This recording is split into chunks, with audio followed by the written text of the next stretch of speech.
Hey, everybody. Welcome to the Start Local podcast, where we're helping local businesses in Chester County and the greater Philadelphia area navigate the COVID-19 economy. My name's Liam Dempsey, and once again, I am flying this show solo. My co-host, Joe Casabona, is trying to sleep and meet a couple of work deadlines as he and his lovely wife welcome their second child and first son into the world. Today, I'm joined by Matt Reimold. Industry raised with a culinary education in his background, Matt Reimold is the area operations manager for Victory Brewing Company.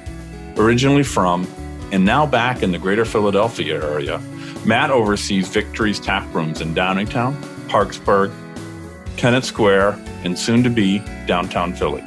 Matt, thanks for joining us. Welcome to the show. Thank you, Liam. Happy to be here. Appreciate you having us. No, we're delighted to have you here. Matt, before we get into the questions around how Victory Brewing Company is pivoting because of COVID-19 and what it's doing to prepare its tap rooms and its venues to keep not only its staff but customers safe, tell us a little bit more about yourself and your role within Victory Brewing Company, please. Sure. Well, I think your intro was great, and I appreciate it. I think you kind of summed up a little bit of my overall background, not too much detail to go over there. So I'd love to just dive in more to Victory. And really, my role with Victory is just to provide leadership for our general managers and our management teams and our executive chefs at all of our tap rooms. And, every day we really just strive to create great world-class experiences for our guests and our consumers that, already know about all of our world-class beer offerings. You had never met anyone that doesn't know what Golden Monkey or never had a Golden Monkey or have a monkey story to tell, of course. So our goal is making sure that our food and our overall service is, at the same experience level that they come to expect from our brew. So, that's a quick overview of really what my role is. And, our goal is to connect with the community and to do great things within our walls. Excellent. Thank you for that. So, Matt, as we're recording this, it's winding down July. We're going from mid-July towards the end of July. Lockdown orders came to Southeast Pennsylvania in mid-March. So we've been at this a few months, and admittedly, there's a lot of flux and change. The guidance from both local government and from federal government, the science, what's safe, what not, has been a challenge for businesses of all sizes to navigate. Maybe you can share with me what Victory Brewing Company has done really from the start to think about pivoting and how it handled that as the lockdown orders were coming and how that's progressed over time. Sure. Flex and change, I think, is a nice way to put it. I think anyone probably listening to this and other operators throughout the industry, change seems to happen at the blink of an eye right now with everything going on. And really, that is probably the biggest challenge for us as a hospitality industry is keeping up to all those changes. But I would say, when finally all the guidelines and different decisions came down, obviously our indoor facilities shut down, and the quick pivot for us was really getting onto online ordering and creating a platform for our guests still to, order great beer and our food that we have provided to really keep our staff around and keep them moving and provide an opportunity to provide hours to them and paychecks to them. And really that was our short-term focus, was staying dedicated to providing them an opportunity to continue to pay their bills and stay afloat during these uncertain times at the beginning. Unfortunately, that didn't last forever. We did have some opportunity to, unfortunately, lighten our staff a little bit to be in a better position. With that, our continuing of online ordering and such really pivoted down to 2 locations. We actually condensed our Kennett Square location and our management team and some staff from there to our Parkesburg and Downingtown locations in order just to be a little bit more agile in what we can do and hopefully perform a little bit better to keep Victory afloat and without knowing really when everything would change. So definitely some scary times at the beginning before knowing how long everything would last. There's no doubt about it. After that, really, I think the leadership team did a really great job looking around at, where we were. And obviously with all the restaurants and tap rooms and bars closing down, we really had some stale inventory with our liquid and our kegs. And we decided to create a very aggressive promotion. Some consumers called it the deal of the century, which may be true. I would not argue with that premise. Tell us a little bit about that. Sure. Yeah, of course. So yes, we started a $3.33 32-ounce crowler promotion. So at the time, our goal was really to take these kegs, which now had nowhere to go. We're already pre-ordered, we're already packed, and really just move them through our warehouse. Our goal is always delivering, fresh beer to our consumers. And the last thing we wanted is to come out of this 6 to 8 months from now with beer that's been sitting around. So leadership challenged us to create this promo, and I would say it took about 10 minutes to take off. With that, we were able actually to bring back more manpower, which was the most exciting part about that, to help us support it. And we set up a contactless pickup at Parkesburg and Downingtown, and the response to that promotion was just incredible. We really went through about 9 months worth of our crowlers in about a 7 to 8 week span, which was just incredible. Can you say that one more time? 9 months worth of crowler sales in about 7 weeks. You got it. So just under 9 months worth of crowlers in about 7 weeks. And as I understand it, Matt, yeah, it is. That's amazing. And I'm so glad to hear that it gave the company the opportunity to bring some team members back. I know Victory's a big employer. Sure, there might be bigger in the area, but you're not a small company by any stretch. And that you were able to bring more folks back on is great. And that was an impetus and a drive was great. But yeah, I was sharing just before we hit the record button that I rode down to the Downingtown Victory. I'm not too far from there, and was chatting with the guys running the pickup, and they said that Victory had actually ran out of cans, and the aluminum can manufacturer could not press the cans fast enough. Was that an accurate story that I picked up in the parking lot? That is, yes, that is pretty much accurate, leaving out some probably fine-tuned details, but yes, sure. That is about accurate. I think they were pretty amazed that we were already placing a reorder, and yes, unfortunately for them, they were not prepared for it. And obviously with where we are in this industry and everything going on around us, I think we all see the news of where the can and aluminum industry is now. So I think they're still playing catch up. I'm sure we're not the only ones that had some success doing different things. So just crazy times, a lot of moving around, and you learn how to change a keg very quickly. Yeah, I bet you do. So tell me a little bit about how you and your colleagues, you and the management team at Victory Brewing Company thought about preparing for the pivot and making the pivot. And, where did you get information to think about what should we do? How can we do it? The crowler idea was brilliant. And as a beer drinker who would much rather pay $3.33 for a crowler than $6 to $12 for a crowler, yeah. I loved it. But presumably there was some thought process and some intentionality behind, let's just get rid of these kegs and cover a little bit of cost. Can you talk to us about how you came to the decisions and what research might have been done? Sure, of course. I think I touched a little bit on the decision behind the draft beer and the crowler promotion. Sure, you did. And that literally was just wanting to move through inventory to have fresh beer. Besides that, I think it was very important for us as leadership team first got together at the beginning of this to really gather as much information. And the truth of the matter is, this is first time for everyone going through this. So the information was bleak. Everyone in this industry, connects with one another. We're all what I would call a family in a sense as operators, and everyone used their resources around the industry. But the leadership team really made a great decision to really speak directly to our consumers. And I think that was probably the biggest and best decision that we made as a company to prepare us for the next steps. So our chief marketing officer, Derek Denenberg, created a a great survey to blast out to a lot of our email club members and a lot of guests and consumers that have really experienced Victory before, to get feedback from them exactly about what they were looking for, to come back, what their decision process was going to be, how they wanted to be communicated to. Just a lot of really great questions. Yep. Our objective from that was really just gaining a pulse and an attitude of our consumers, and what their potential behaviors might be when they come back, the frequency and such like that as well. So, and again, in targeting our database, we know it's people that have experienced us before. So we trusted their insight, and it went over really well. It got picked up by some local publications, and even Bill Kovalevsky did a nice spot on NBC News 10 to get the word out. So we ended up with over 7,500 respondents, which just provides such great value and insight into what they're looking for, and allowed us to plan properly.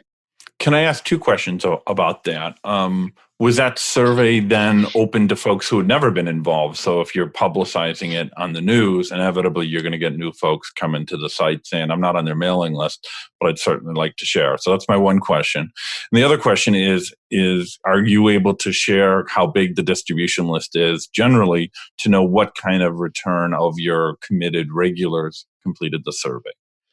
Sure. I don't have the complete stats in front of me as far as, how many of our email club members actually responded. But yes, you are correct with your first question. Obviously, at first, our goal was to gain back from our direct consumers in a sense. I think the results were positive. I know before we really went out and got picked up by a couple other publications, we were sitting around the 4,500 number in responses.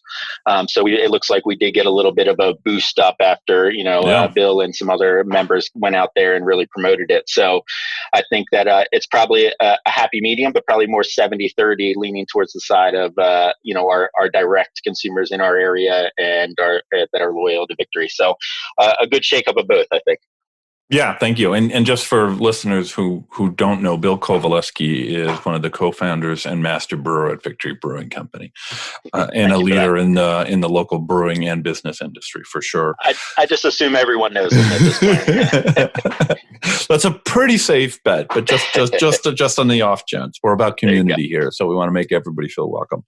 Thank you. So I wonder if there were some insights from that survey. 7,500 is a lot. There's a lot of data in there. And were there some insights that surprised you and your colleagues? Like, oh, we never even thought about this or that many people care about this aspect over here is really interesting. We never would have staked much money on that, but maybe we need to now.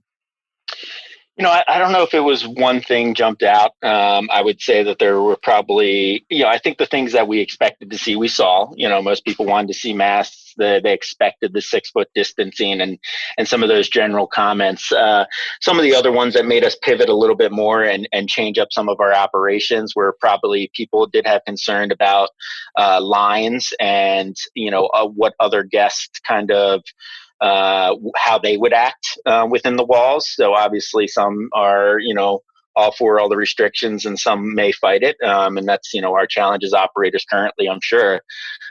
So for us, one of the things we did is we looked at that, those results really, and we went to a reservation system, which we never had before at Victory, and really tried to pivot that way to provide our guests a safe, friendly way to, make their reservation and know as soon as they walk in the door, they're going to have an opportunity to sit right down, get into what, quote unquote, we'll call their safe space with their, what we have is 7-foot distancing and allow them to enjoy us and dine, hopefully feeling safe. So those were the quick learning from that.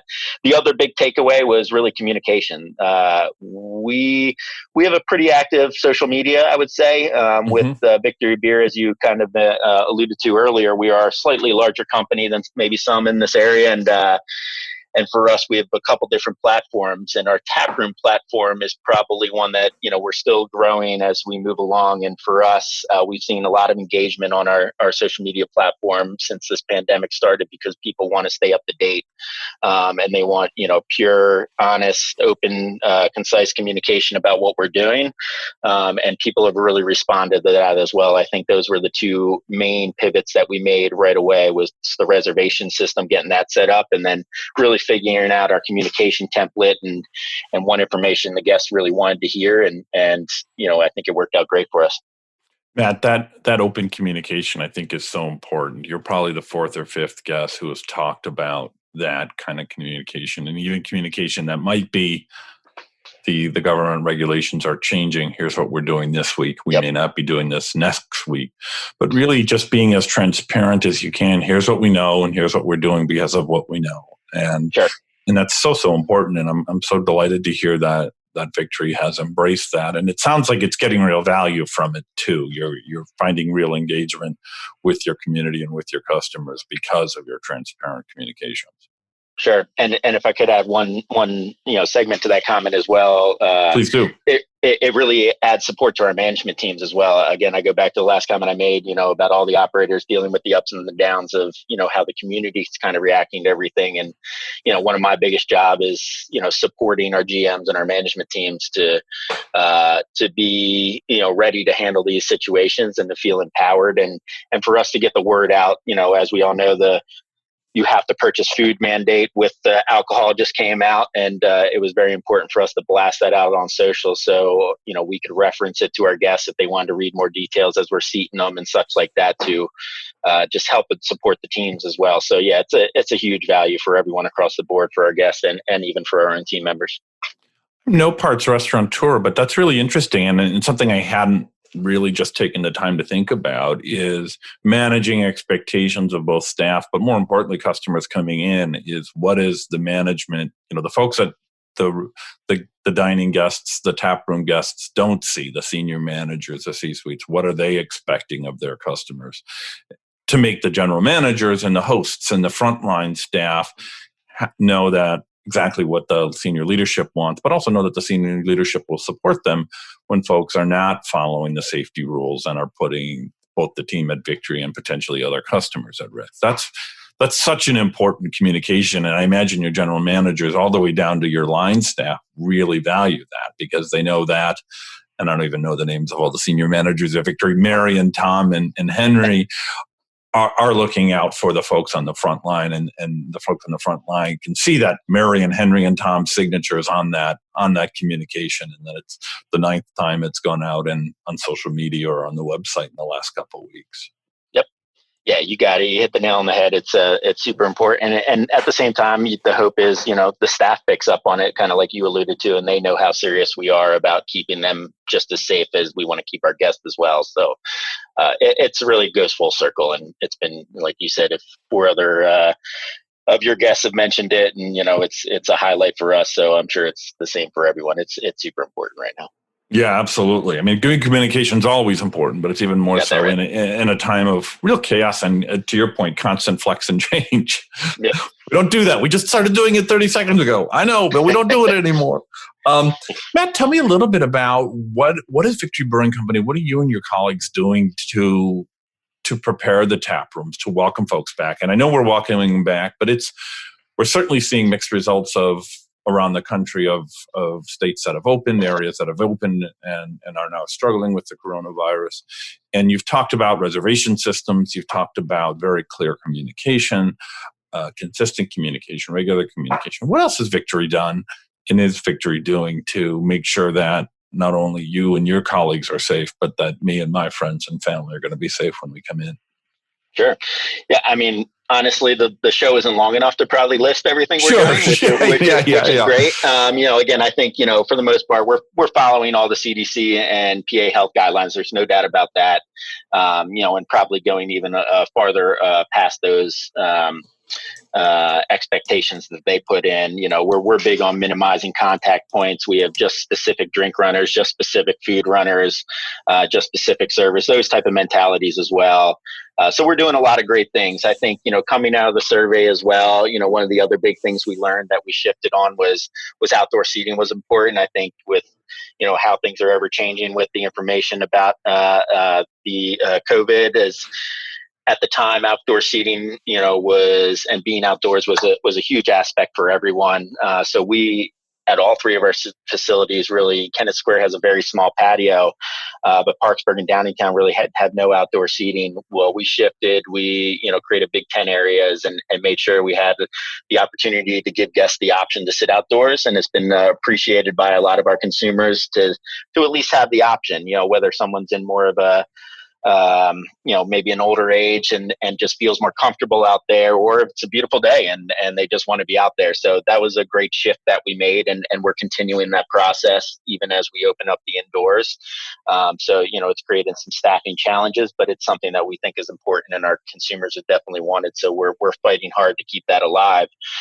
Besides that, we really wanted to kind of go above and beyond. We wanted to, as I think I've been alluding to, we wanted to be known as, a place that we wanted to, kind of set the bar in a sense of, Sure. of what the expectations were. And again, leadership made a great decision, I think, and they worked with a company called Global Plasma Solutions based out of Charlotte.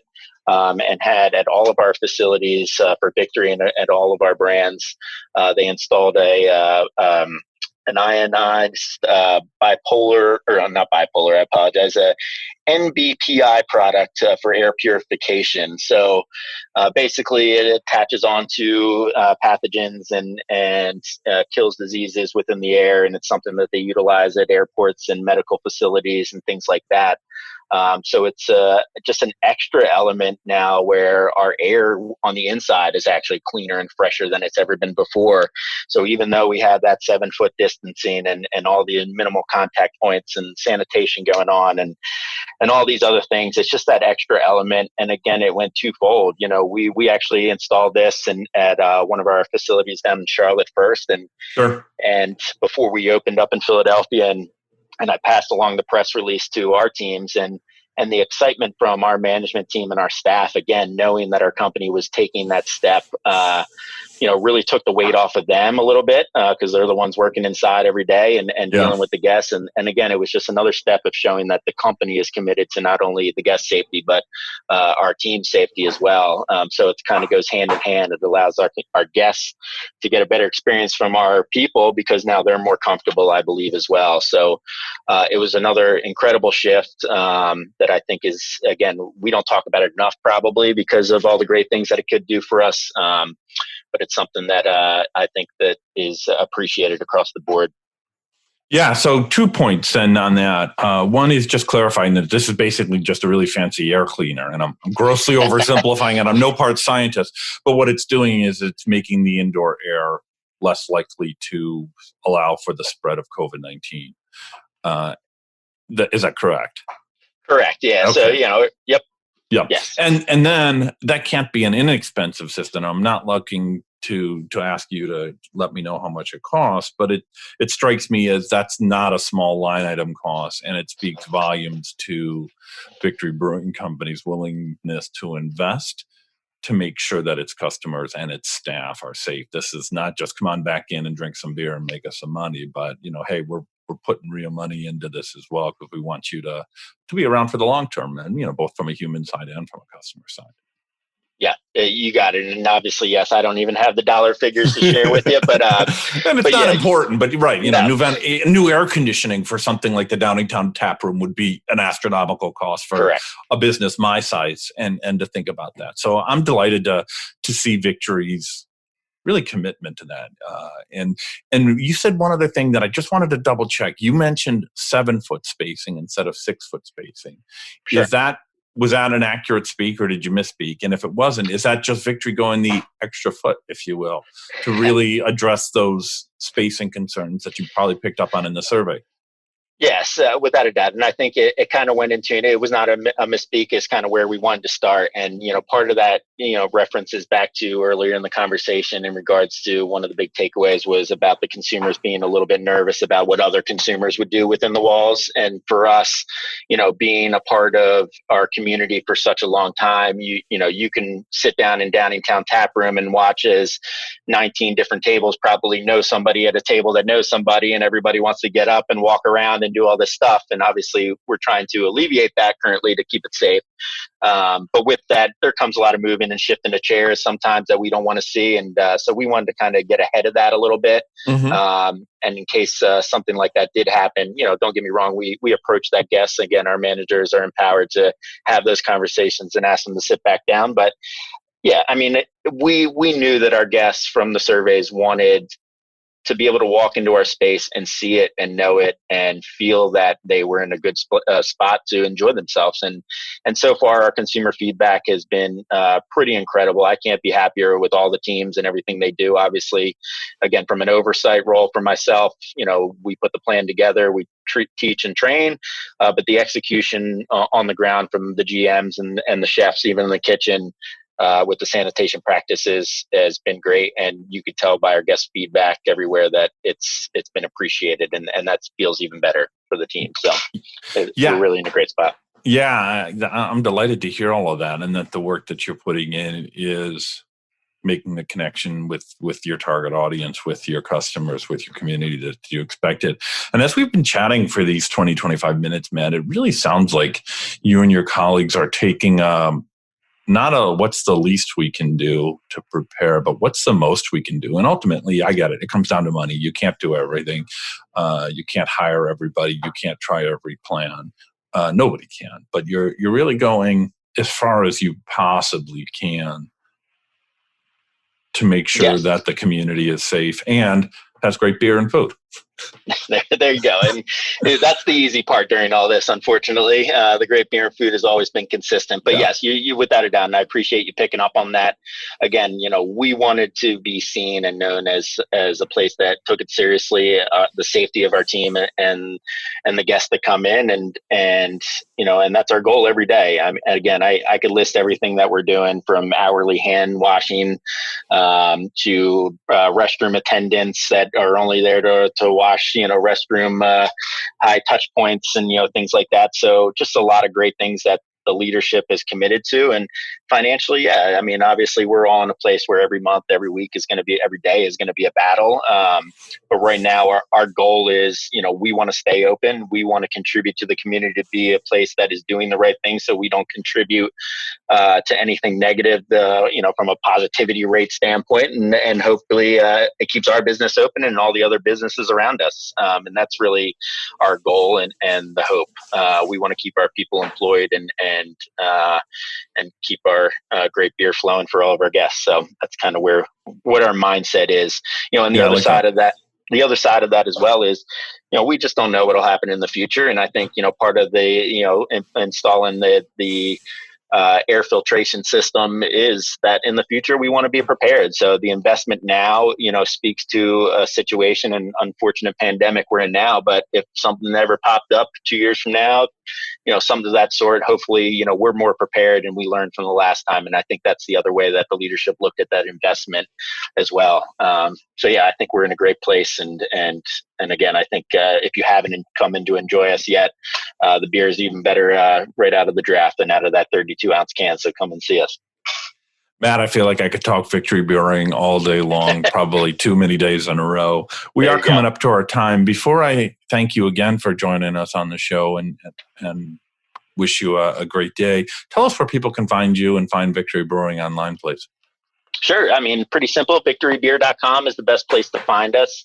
From a taproom perspective, right up at the top of the page, you can click on any tap room that's closest to your area and find out all of our offerings, make a reservation to make it smooth and seamless, kind of like I mentioned as well, and even take you to some shopping at our store and all the different things that we got. So, easiest place to find us. Excellent. Thank you so much for joining me on the show today, Matt. Really appreciate it. I appreciate it. Thank you for having me. Folks, that's a wrap here from me. Thanks for listening. Until the next time, stay safe out there.